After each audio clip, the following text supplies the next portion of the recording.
তোমাকে নিয়ামত দিল কে? তোমাকে নিয়ামত দিল কে? কারো চোখ আছে তার জপিনে, কারো কান আছে সরব সপিনে। তুমি কি কোনদিন ভেবে দেখেছ তোমাকে নিয়ামত দিল কে? তোমাকে নিয়ামত দিল কে? কারো হাত আছে ধরতে পারে না, কারো পা আছে চলতে পারে না। তুমি কি কোনদিন ভেবে দেখেছ তোমাকে নিয়ামত দিল কে? তুমি কি কোনদিন ভেবে দেখেছ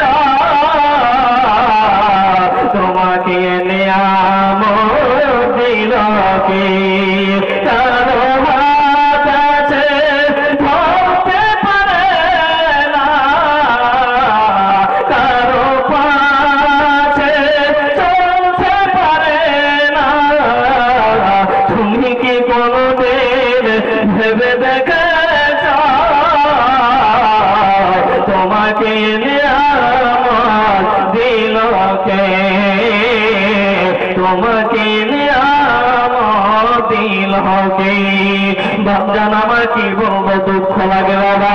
এই কোণে থেকে আসলাম একজন ভাই, মাথাটা যেন ঢুকে গেছে ভিতরে হয়ে গেছে বাবা।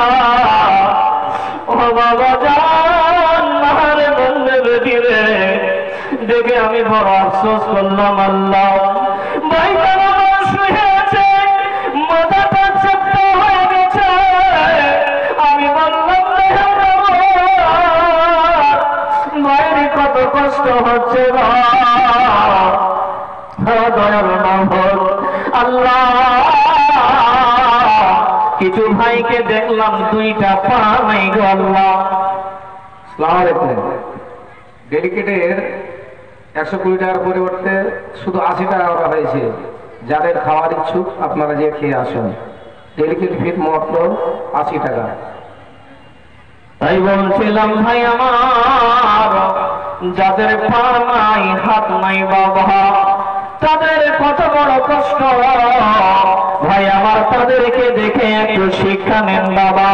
আল্লাহ তাবারক তাআলা আপনাকে আমাকে অসংখ্য নিয়ামত দিয়েছে, এই জন্য আল্লাহর কাছে শুকরিয়া আদায় করেন। তাই আমার আল্লাহ বলে বান্দারে আমি আল্লাহ তোমাদেরকে অসংখ্য নিয়ামত দিয়েছি, এই জন্য বন্ধু একবার জোর করে বরং আলহামদুলিল্লাহ।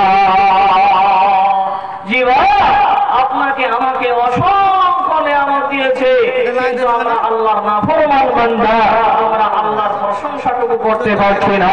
আমরা উঠতে বসতে আল্লাহর প্রশংসা পর্যন্ত করি না। আমরা বড় মতো খাচ্ছি আর ঘুমাচ্ছি। বাপজান আমার বলছিলাম বড় নিয়ামত আল্লাহ তাবারক তাআলা আপনাকে আমাকে দিয়েছে বাপ। যেদিন আপনার এই চোখ দুটো চলে যাবে সেই দিন আপনি বুঝতে পারবেন যে এই চোখ দুটো আল্লাহর কত বড় নিয়ামত ছিল। যেদিন আপনার পা দুটো বিছানায় পড়ে যাবে বাপজান, সেই দিন আপনি বিছানায় পড়ে আল্লাহর কাছে কেঁদে কেঁদে বলবেন আল্লাহ এই দুইটা পা ছিল রাস্তায় ঘাটে চলছিলাম আল্লাহ, তোমার ঘরে আল্লাহ তোমার মসজিদে আমি নামাজ পড়ার জন্য যেতে পারছিলাম। ও দয়াল মাবুদ, আজকে মসজিদে আযান হচ্ছে কিন্তু আমি এই দুইটা পা নিয়ে আমি মসজিদে যেতে পারি না। যেদিন প্যারালাইসিস হয়ে পড়ে যাবেন বিছানায় বাপ, সেই দিন আপনি বুঝতে পারবেন যে আল্লাহর পা এই পা দুইখানা কত যে বড় নিয়ামত ছিল বাপজান আমার। তাই বলছিলাম বাপ আল্লাহ তাবারক তাআলা আপনাকে আমাকে অসংখ্য নিয়ামত দিয়েছে, এই জন্য আল্লাহর কাছে উঠতে বসতে শুকরিয়া আদায় করবেন। বলুন আলহামদুলিল্লাহ। জয় হোক বাপজান আমার, বক্তার সামনে এসে গেছেন, আর বেশি কিছু বলতে পারলাম না। বলছিলাম বাপজান শেষে এই কথাটাই আপনাদেরকে দুইটা হাত ধরে বলবো, আমার মা বোন বেটি খালাদের সকলকে বলবো, পৃথিবীর নিয়ামত দিয়েছে, এই নিয়ামতের উঠতে বসতে শুকরিয়া আদায় করবেন। আলহামদুলিল্লাহ, আলহামদুলিল্লাহ, আলহামদুলিল্লাহ। এখান থেকে শেষ করছি ভাব। মেরে তাসাতা আব মে जुदा हो रहा, मेरे दोस्तों अब मैं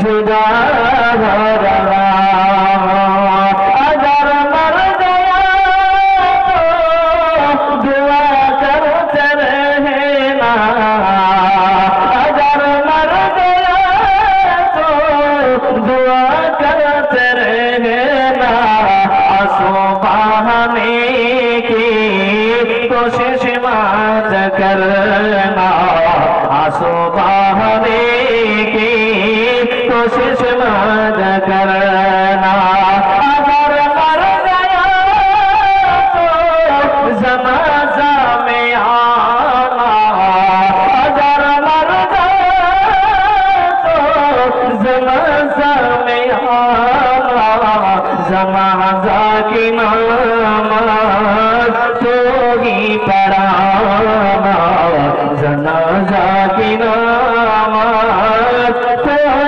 ही पढ़ाना। বলার মাধ্যমে ভুল ত্রুটি হলে নিজের ভাই মনে করে ছেলে মনে করে ক্ষমা করবেন। আসসালামু আলাইকুম ওয়া রাহমাতুল্লাহি ওয়া বারাকাতুহু।